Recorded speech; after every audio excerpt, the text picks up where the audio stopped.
Friends, कैसे हैं आप सब? I hope you all are doing well. So friends, सबसे पहले आपको लोहड़ी और मकर संक्रांति की हार्दिक शुभकामनाएं। I am Shilpa, your mentor for UGC net paper 1 and paper 2 commerce exam, और आप सबका स्वागत है आपके अपने YouTube channel learn and grow with शिल्प पर। सो friends, let's start the lecture with हमारे रेजोल्यूशन को एक बार फिर से दोहराते हुए, जो है आपका नेट जेआरएफ जून 2022 और पॉजिटिव अफर्मेशंस के साथ हम आज की क्लास की शुरुआत करते हैं। सो फ्रेंड्स, अभी तक हम प्रीवियस लेक्चर्स में आपके पेपर 2 कॉमर्स की फर्स्ट यूनिट के कुछ टॉपिक्स को कवर कर चुके हैं, जो है आपका इंटरनेशनल बिजनेस होता क्या है, इसका स्कोप क्या है, लिमिटेशंस क्या है, और उसके साथ हम पढ़ चुके हैं ग्लोबलाइजेशन क्या होता है, इसका मीनिंग, स्कोप, लिमिटेशंस, ड्राइवर्स, और मुझे उम्मीद है आपको ये सब कॉन्सेप्ट्स क्लियर हो गए होंगे। इन दोनों लेक्चर्स का लिंक मैं आपको आज के वीडियो के डिस्क्रिप्शन बॉक्स में प्रोवाइड करवा देती हूँ, सो दैट अगर आप इन लेक्चर्स के गो थ्रू नहीं भी हुए हैं तो आप इन लेक्चर्स को वहाँ से पढ़ सकते हैं। So friends, let's start with the third topic of our first unit of paper 2 commerce, that is mode of entry. एक बार आपने डिसाइड कर लिया कि आपको इंटरनेशनल बिजनेस में एंटर करना है, you have to think about the various mode कि हमें किस तरीके से एंट्री लेनी है नए बिजनेस में, नए जगह पर, नए देशों में, नई मार्केट में। सो नाउ उससे पहले आपके सामने आते हैं 3 क्वेश्चन। कौन कौन से हैं? First question is that which market to enter, हमें किस देश की कौन सी मार्केट में एंट्री लेनी है। Second is timing of entry, हमें कब एंटर करना है। आपको देखना पड़ता है आपके देश की कंडीशन एज वेल एज सामने वाला देश जिसमें आप एंटर करने जा रहे हैं, वहाँ की कंडीशंस को देखते हुए आप एंट्री का डिसीजन लेते हैं। And third is your scale of entry and strategic commitments, मतलब कि आप किस लेवल से अपनी फॉरेन मार्केट में प्रेजेंस को शो करना चाहते हैं। क्या आप छोटे छोटे स्टेप्स में फॉरेन मार्केट में एंटर करना चाहते हैं, या फिर आप एक लार्ज स्केल पे वहाँ पे एंट्री करना चाह रहे हैं। ये आपको अपने internal as well as external environment को ध्यान में रखते हुए ये डिसीजंस को लेना पड़ता है। और स्ट्रेटेजिक कमिटमेंट्स क्या है आपके, एक बार क्विकली समझ लेते हैं। Strategic commitments are your long-term decision that will impact your growth, that have a huge investment as well as they are not easy to reverse. अगर आपने एक बार डिसाइड कर लिया तो आप जल्दी से उनको रिवर्स नहीं कर सकते। सो फ्रेंड्स, इंटरनेशनल बिजनेस में एंट्री से पहले आप इन तीनों चीज़ों को कंसीडर करते हैं और इसके बाद आप डिसाइड करते हैं हमें इंटरनेशनली जाना है, हमें इंटरनेशनल मार्केट्स में अपनी प्रेजेंस को इंटरनेशनल मार्केट को अपने आप को प्रेजेंट करना है। तो अब आप सोचते हैं मोड्स ऑफ एंट्री के बारे में कि किन किन तरीक़ों से हम इंटरनेशनल मार्केट में एंटर कर सकते हैं। सो फ्रेंड्स, आपके पास 4 तरीके हैं जिनसे आप इंटरनेशनल मार्केट में अपनी प्रेजेंस कर सकते हैं। So first one is your trade related entry mode, that is कि आप ट्रेड के थ्रू इंटरनेशनल मार्केट में एंटर हो रहे हैं। इस second mode is your contractual entry mode, contracts आप डिफरेंट ऑर्गेनाइजेशंस के साथ, वहाँ की ऑर्गेनाइजेशंस के साथ कॉन्ट्रैक्ट करते हैं और इंटरनेशनल मार्केट में एंट्री लेते हैं। Third is your international strategic alliance, alliance मतलब जोड़ना, कि आप वहाँ की लोकल ऑर्गेनाइजेशंस के साथ अलायंस बनाते हैं, जोड़ते हैं अपनी ऑर्गेनाइजेशन को और इंटरनेशनली अपने बिजनेस को ऑपरेट करते हैं। Your fourth point is investment related mode, कि ज़रूरी नहीं है कि आप दूसरे देश में जाके ऑर्गेनाइजेशन ही अपनी ओपन करें, ब्रांच ही ओपन करें, आप अपनी कैपिटल के थ्रू भी, वहाँ पे इन्वेस्टमेंट के थ्रू भी आप इंटरनेशनली ऑपरेट कर सकते हैं। सो इसके अंदर भी डिफरेंट मोड्स के अंदर डिफरेंट वेरियस मेथड्स हैं जिनके बारे में आज इस लेक्चर में हम डिटेल में पढ़ने वाले हैं। सो फ्रेंड्स, शुरू करते हैं सबसे पहले ट्रेड रिलेटेड एंट्री मोड से। ट्रेड रिलेटेड एंट्री मोड में हमारे पास 2 मोड्स आते हैं। First one is your export. Export हम सबको पता है, एक्सपोर्ट क्या होता है। एक्सपोर्ट इज़ वेरी सिंपल, कि जब हम एक देश से दूसरे देश में किसी सामान को या सेवाओं को, when we deliver goods and services from one country to another country, that is called export. For example, यहाँ से इंडिया से कश्मीर से किसी ने चाइना को कुछ एप्पल्स बेचे, so this is the export of apples from India to China. इसका सेकंड है पॉइंट हमारे पास counter trade. Counter trade is when two parties from different countries involve in the sale and purchase with little cash or no cash involvement. मतलब counter purchase, counter trade का मतलब है trade के बदले trade कर रहे हैं आप ज़रूरी नहीं है वहाँ पे आपने कुछ सामान बेचा उसके बदले आपको पैसे मिल रहे हैं। ये भी हो सकता है कि आप सामान के बदले उस देश से कोई दूसरा सामान खरीद रहे हो, तो जब आप एक सामान के बदले दूसरा सामान खरीदते हैं तो ये आपका होता है काउंटर ट्रेड। काउंटर ट्रेड के अंडर हमारे पास 4 मेथड्स हैं फ्रेंड। तो सबसे पहला है हमारा बार्टर, जो हम पहले से भी सुनते आ रहे हैं। Barter system was prevailing when money was not in existence. जब मनी एग्जिस्टेंस में नहीं थी तो बार्टर सिस्टम चलता था, यानी कि लोग एक सामान के बदले दूसरा सामान लेते थे। जैसे आपके पास अगर गेहूं है तो आपने किसी को गेहूं दिए, उनके पास अगर चावल है तो उनसे आपने चावल लिए। सो यही सिस्टम इंटरनेशनली भी ऑपरेट होता है कि आपने एक कंट्री को सपोज वीट ही दिए, वीट का एक्सपोर्ट किया, उस कंट्री से आपने कैपिटल गुड्स को इंपोर्ट किया। सो दिस इज योर बार्टर, यानी कि वस्तुओं के बदले वस्तुओं का आदान प्रदान। Second thing is your counter purchase. Counter purchase is the reciprocal buying agreement. What does it means? It means कि यहाँ पर एक कंपनी ने किसी दूसरी कंट्री में किसी दूसरी कंपनी को कुछ सामान बेचा और उन्होंने आज उस सामान को उस कंपनी को बेचा है जो कि दूसरी कंट्री में सिचुएटेड है, और एट फ्यूचर टाइम वो कंपनी उस कंट्री की उस कंपनी से कुछ सामान को इंपोर्ट करती है। यानी यहाँ पे मेन थिंग क्या है, it's similar to barter but the difference is that कि ये आपका इमीडिएटली ना होकर at some future period of time में होता है। Next comes your offset. Offset का मतलब क्या है, हम सिंपल भाषा में ऑफसेट का मतलब समझे तो ऑफसेट का मतलब होता है कि एक ट्रांजेक्शन से दूसरी ट्रांजेक्शन का खत्म हो जाना, यानी एक डेबिट है एक क्रेडिट है, दोनों आपस में अगर हम उसको कोलैबोरेट करते हैं तो दोनों ख़त्म हो जाती हैं। सो यहाँ पे हम ऑफसेट का मतलब जब इंटरनेशनल ट्रेड के कॉन्टेक्स्ट में हम बात करेंगे तो ऑफसेट का मतलब है सिमिलर टू काउंटर परचेज, कि आपने एक कंट्री में कोई सामान बेचा किसी कंपनी को, बट उस कंट्री की आप किसी भी कंपनी से सामान खरीद सकते हैं। जहाँ काउंटर परचेज में हमें उस कंट्री की उसी कंपनी से सामान खरीदना था जिसको आपने बेचा है, ऑफसेट में आपके पास फ्लेक्सिबिलिटी है कि आप उस कंट्री की किसी भी कंपनी से सामान खरीद सकते हैं, but the condition is that जिस कंट्री में आपने सामान को बेचा है उसी कंट्री की किसी भी कंपनी से आपको सामान को परचेज करना पड़ेगा। Clear? Next is your buy back agreement. Bye back agreement में क्या होता है, ये सपोज ए कंट्री है, ये आपका ए कंपनी है जो कि इंडिया बेस्ड है, इसने बी कंट्री को, या फिर हम बोलेंगे इसने सपोज ब्राज़ील की किसी कंपनी को फाइनेंस किया। Finance in the term of इन्होंने वहाँ पे मशीनरीज दी हैं, प्लांट प्रोवाइड कराया है, टेक्नोलॉजी दी है, ठीक है। सो ब्राज़ील की कंपनी ने क्या किया, इंडिया की कंपनी को पैसे पे नहीं किए या फिर बहुत कम अमाउंट पे किया। सपोज यहाँ पे ब्राज़ील की कंपनी ने आपको 10% आपके जो भी सामान आपकी इन्वेस्टमेंट है वो उसका 10% आपको कैश में दिया है, और बाकी जो 90% है ये जो सामान इस प्लांट से प्रोड्यूस कर रही है उस सामान के थ्रू आपको आपका पेमेंट का रिटर्न करती है। सो ये यहाँ पे क्या करती है, it sells you goods at reduced price, goods at reduced price. एक बार फिर से हम इसको समझेंगे because this concept is important.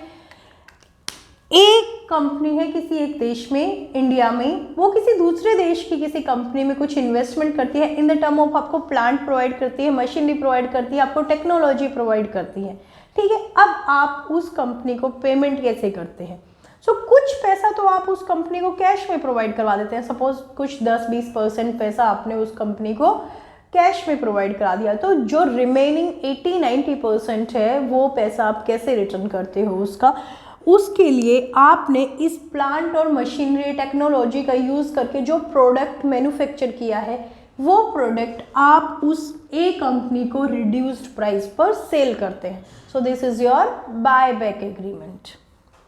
I hope friends आपको काउंटर ट्रेड क्लियर हो गया होगा। This is very important to understand, क्योंकि ये छोटे छोटे कॉन्सेप्ट्स हैं लेकिन एग्ज़ाम में ये हमसे पूछे जाते हैं, और जब हम इनको एग्जाम्पल्स के थ्रू पढ़ने की कोशिश करते हैं तो ये हमें याद हो जाएंगे। ठीक है, next comes your contractual entry mode. Contractual entry mode क्या है? इसमें हमारे पास आता है इंटरनेशनल लीजिंग। लीजिंग का हम नॉर्मल मतलब समझते हैं, लीज मतलब पट्टे पर कोई चीज़ को लेना। सपोज इमूवेबल प्रॉपर्टीज़ के केस में या फिर मशीनरीज़ के केस में भी आजकल लीजिंग बहुत पॉपुलर है। आपके पास कोई ज़मीन है, आपने किसी को 10 साल के लिए, 20 साल के लिए, 30 साल के लिए उसको लीज पर दे दिया, मतलब आपने एक फिक्स लॉन्ग टर्म का एग्रीमेंट कर लिया। इंटरनेशनल बिजनेस में भी लीजिंग काम करती है। कैसे काम करती है? सपोज इंडिया की कोई कंपनी को अमेरिका की कोई कंपनी आइदर यूज्ड और न्यू मशीनरीज को भेजती है, लीज पर प्रोवाइड कराती है। तो इसका मतलब क्या है कि इंडिया की कंपनी अमेरिका की उन मशीन को एक लंबे टाइम तक एक फिक्स रेंट पर यूज़ कर सकती है। Next comes your licensing. Licensing का हमने प्रीवियस लेक्चर में भी डिटेल डिस्कशन किया है। लाइसेंसिंग क्या है आपका? लाइसेंसिंग इज़ कि आपको कोई कंपनी अपने इंटेलेक्चुअल प्रॉपर्टी राइट को यूज़ करने की परमिशन देती है in the exchange of royalty, कि आप उस कंपनी को रॉयल्टी प्रोवाइड करते हैं और कंपनी आपको अपने इंटेलेक्चुअल प्रॉपर्टी राइट्स यूज़ करने का अधिकार देती है। सो आपके इंटेलेक्चुअल प्रॉपर्टी राइट्स क्या हो सकते हैं? ये आपका ट्रेडमार्क्स हो सकता है, ये आपका कॉपीराइट हो सकता है, ये आपके पेटेंट्स हो सकते हैं और अदर इंटेलेक्चुअल प्रॉपर्टी राइट इसमें हो सकते हैं। इसी का ही एक्सटेंडेड फॉर्म है आपका फ्रेंचाइजिंग। फ्रेंचाइजिंग क्या है यहाँ पे? फ्रेंचाइजिंग इज़ कि ये आपको अपने इंटेलेक्चुअल प्रॉपर्टी राइट के साथ साथ आपके बिजनेस मॉडल को, आपके बिजनेस फॉर्मूला को, आपके बिजनेस प्रोसेस को भी यूज़ करने की परमिशन आपको मिलती है, और बदले में आप वहाँ पे सिर्फ रॉयल्टी ही नहीं देनी पड़ती आपको आपके टर्नओवर का भी एक फिक्स परसेंटेज अपने फ्रेंचाइज़र को देना पड़ता है। सो फ्रेंड्स, यहाँ पर हम लोग समझेंगे, यहाँ पे दो चीज़ें हैं, लाइसेंसिंग एंड फ्रेंचाइजिंग। तो हम बेसिकली इनके डिफरेंस को समझने की कोशिश करते हैं। लाइसेंस जब आपने किसी को प्रोवाइड करवा दिया तो उसके बिजनेस पर आपका कोई कंट्रोल नहीं होता है।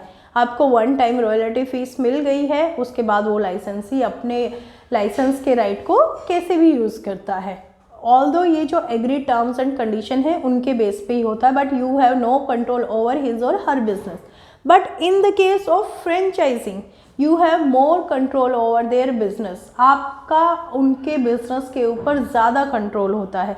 आप टाइम टू टाइम ये देख सकते हैं कि वो आपकी फ्रेंचाइजी को in the similar way use कर रहे हैं जो एग्री हुआ था। तो यहाँ पर जो फ्रेंचाइजी फर्म है वो एक्ट करती है as an independent entity of the parent company. So licensee की के कंपैरिजन में फ्रेंचाइजर की यहाँ पे ज़्यादा इन्वॉल्वमेंट, ज़्यादा कंट्रोल होता है। I hope licensing and franchising का डिफरेंस आपको क्लियर हो गया होगा। Now coming to the next point, turnkey project. Turnkey को हम सिंपली बोलते हैं BOT, मतलब इसका फुल फॉर्म भी हमारे लिए इम्पोर्टेंट है, बिल्ड, ऑपरेट एंड ट्रांसफ़र। इसको समझेंगे ये होता क्या है।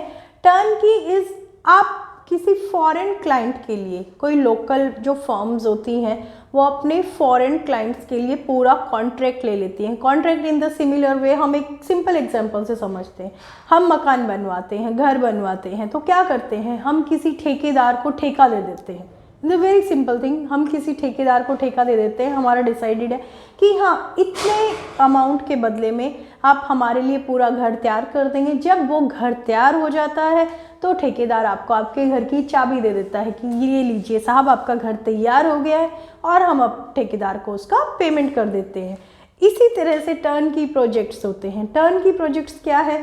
सपोज इंडिया में बाहर की कोई कंपनी आती है, हम मानते हैं इंडिया में कोई चाइनीज़ कंपनी आती है या अमेरिकन कंपनी आती है तो वो इंडिया की कॉन्ट्रैक्टर्स को अपना कॉन्ट्रैक्ट दे देती हैं। वो कॉन्ट्रैक्टर्स पूरी कंपनी को डेवलप करते हैं, उसको ऑपरेट करते हैं और उनके ह्यूमन रिसोर्स जो हैं, उनके जो एम्प्लॉयज़ हैं, इवन उनकी ट्रेनिंग भी करवाते हैं। और जब वो कंपनी फुली ऑपरेशनल हो जाती है तो वो क्या करते हैं, इसका ट्रांसफ़र उसको अमेरिकन कंपनी को कर देते हैं। So this is your turnkey project. It's a very easiest mode, very secured mode to capture any foreign market. Next comes your international strategic alliance. International strategic alliance क्या है? इसमें आप बाहर की देशों में दूसरी कंपनियों के साथ कुछ समझौते कर लेते हैं, कुछ एग्रीमेंट्स कर लेते हैं। वो एग्रीमेंट्स किन किन तरीक़ों से हो सकते हैं? ये आपका जॉइंट वेंचर की फॉर्म में हो सकता है, या आपका एक्विजिशन की फॉर्म में हो सकता है, और ये आपके मर्जर की फॉर्म में भी हो सकता है। तो एक एक करके हम इन तीनों टर्म्स को समझेंगे। जॉइंट वेंचर क्या है? When two or more companies joins hands, जब दो या दो से अधिक कंपनी आपस में मिल जाती हैं, वो अपनी ownership as well as management को भी शेयर करती हैं, तो उसको बोलते हैं हम लोग जॉइंट वेंचर। सो जॉइंट वेंचर के कुछ एग्जांपल्स हम लोग डिस्कस करेंगे। जॉइंट वेंचर का एग्जांपल है आपका टाटा स्टारबक्स प्राइवेट लिमिटेड। सो ये किन किन दो कंपनियों से मिलकर बना है? ये आपकी टाटा जो कि इंडिया बेस्ड कंपनी है, एज वेल एज ये आपकी स्टारबक्स कंपनी जो आपकी अमेरिकन कंपनी है, उनसे मिलके ये बना है आपका टाटा स्टारबक्स प्राइवेट लिमिटेड। दोनों कंपनियों ने अपने हैंड्स को ज्वाइन किया और मिलकर एक नया वेंचर बना दिया।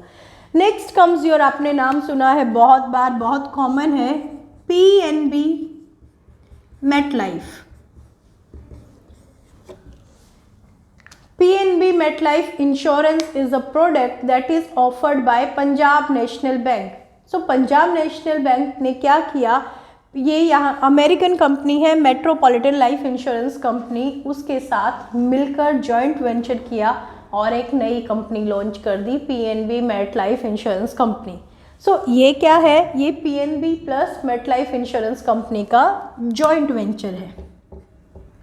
एक बहुत पॉपुलर एग्जाम्पल आपके सामने है विस्तारा एयरलाइंस।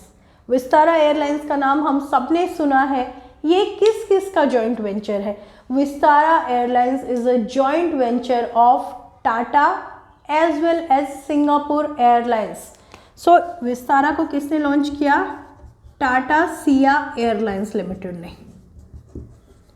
टाटा सिया एयरलाइंस जो कि टाटा का as well as Singapore Airlines का एक जॉइंट वेंचर है। एक जॉइंट वेंचर की हम एक और बात कर लेते हैं। आपने सुना होगा नाम नेटवर्क 18, यहाँ पे मैं मेंशन कर देती हूँ, नेटवर्क 18, CNN, नेटवर्क 18, वायाकॉम। सो जब आप अपने टीवी चैनल्स को खोलते हैं तो ये बहुत कॉमन है, ये आपके सामने आता है, नेटवर्क 18 CNN, नेटवर्क 18 वायाकॉम। सो जो नेटवर्क 18 है आपका, ये आपकी रिलायंस की कंपनी है, और while CNN is an American company. और इसी तरह से नेटवर्क 18 प्लस वायाकॉम ने जॉइंट वेंचर किया है और उन्होंने लॉन्च कर दिया है नेटवर्क 18 वायाकॉम। जब आप टीवी चैनल्स खोलेंगे तो आप देखते हैं कलर्स, रिश्ते, कलर्स 18 समथिंग, ये जो सब चैनल हैं ये इस नेटवर्क 18 वायाकॉम के थ्रू, सैटेलाइट के थ्रू टेलीकास्ट किए जाते हैं।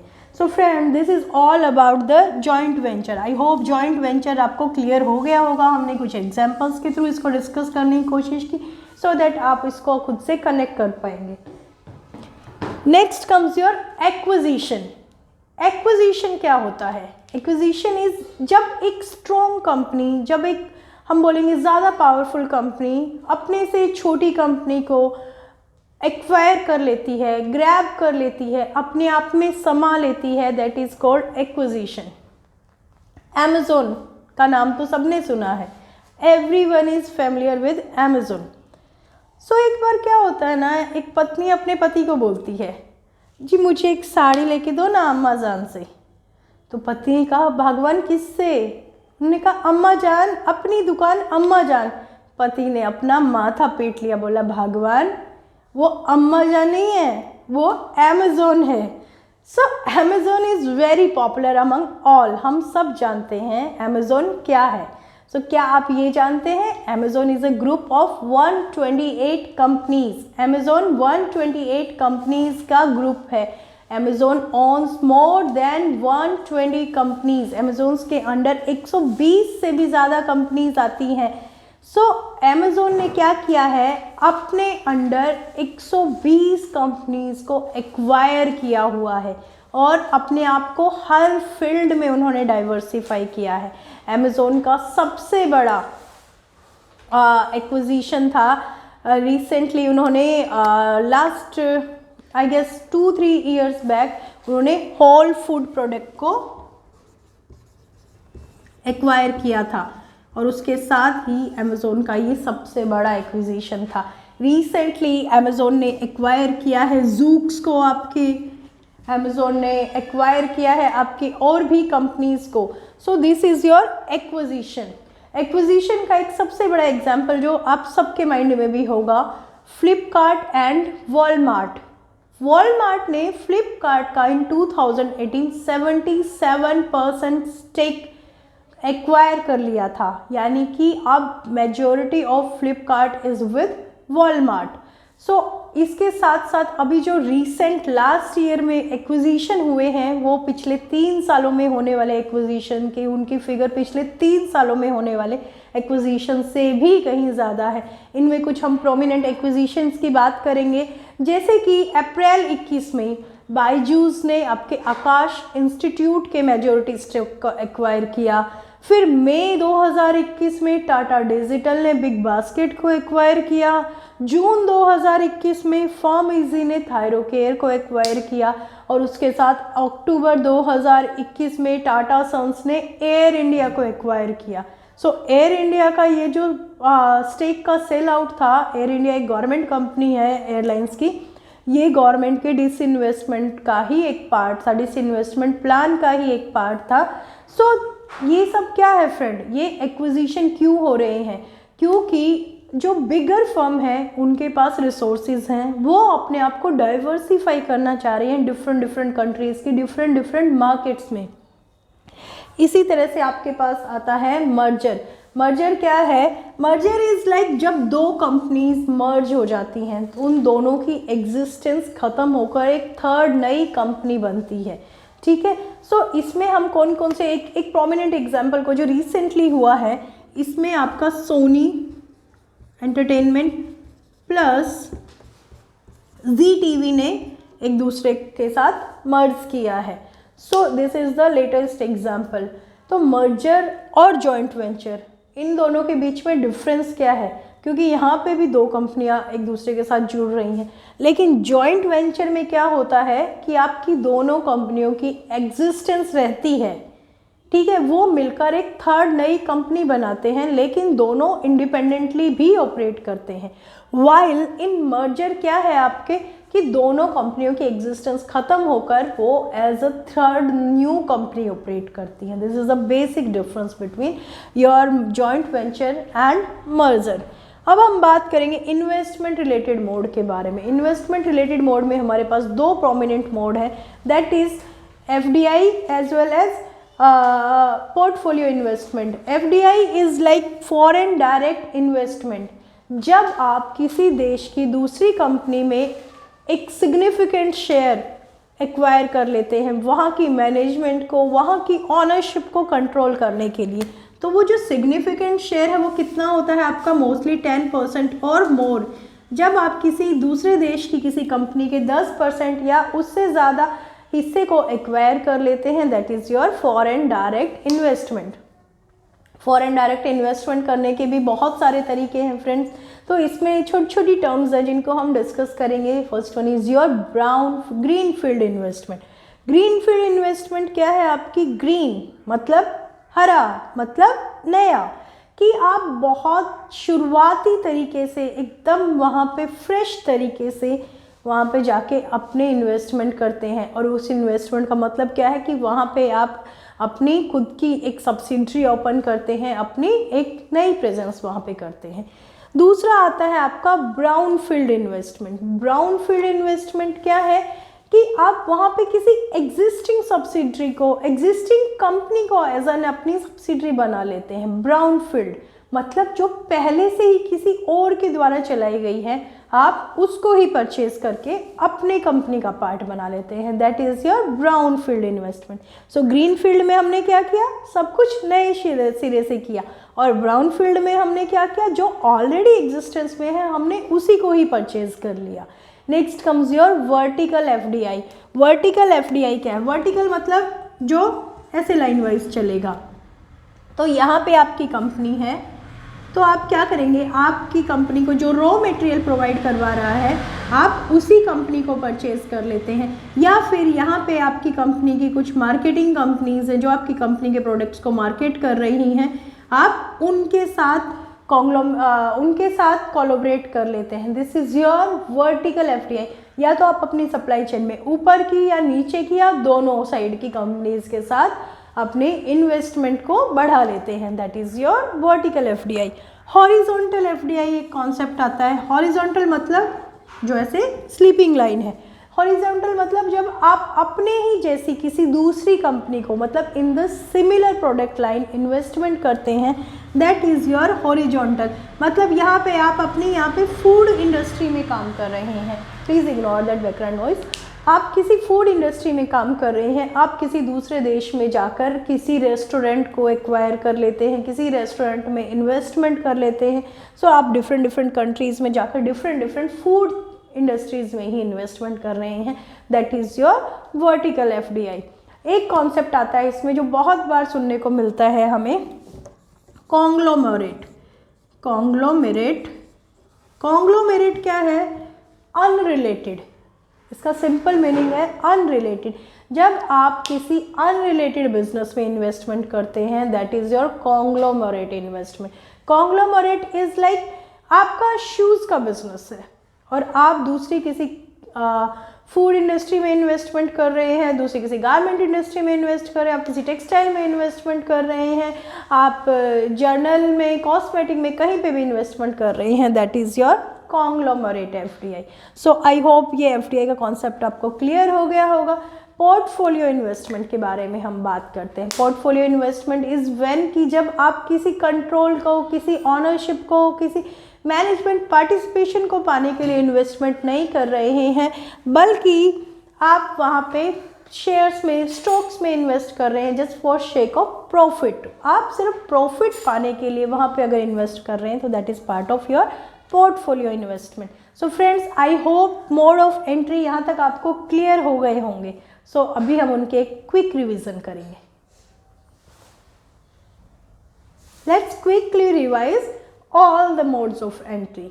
तो सबसे पहले हमने डिस्कस किया trade related mode. Trade related mode में हमने डिस्कस किया एक्सपोर्ट क्या होता है, फिर काउंटर ट्रेड क्या होता है। काउंटर ट्रेड के अंदर हमने 4 तरह के काउंटर ट्रेड के मेथड्स को डिस्कस किया। तो काउंटर ट्रेड का मतलब क्या है? ट्रेड के बदले ट्रेड करना। तो इसमें सबसे पहले आपका आता है बार्टर। बार्टर मतलब आपने वस्तुओं के बदले वस्तुओं का आदान प्रदान किया। फिर आपका आता है counter purchase, similar to barter but the difference is that ये आदान प्रदान आप किसी और समय भी कर सकते हैं, in the future period of time कर सकते हैं।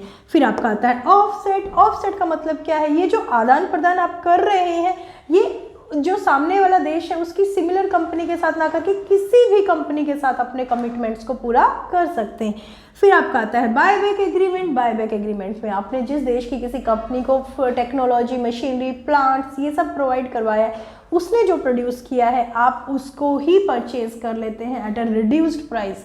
ये आपका होता है बायबैक एग्रीमेंट। फिर आपके आते हैं कॉन्ट्रैक्चुअल एग्रीमेंट एंट्री मोड, जिनमें हमने डिस्कस किया लीजिंग क्या है, लाइसेंसिंग क्या है, फ्रेंचाइजिंग क्या है एंड टर्न की प्रोजेक्ट क्या है। तो इसमें सबसे इंपॉर्टेंट एक टर्म जो हम नॉर्मली नहीं सुनते हैं, दैट इज टर्न की project. That is BOT, BOT, build, operate and transfer.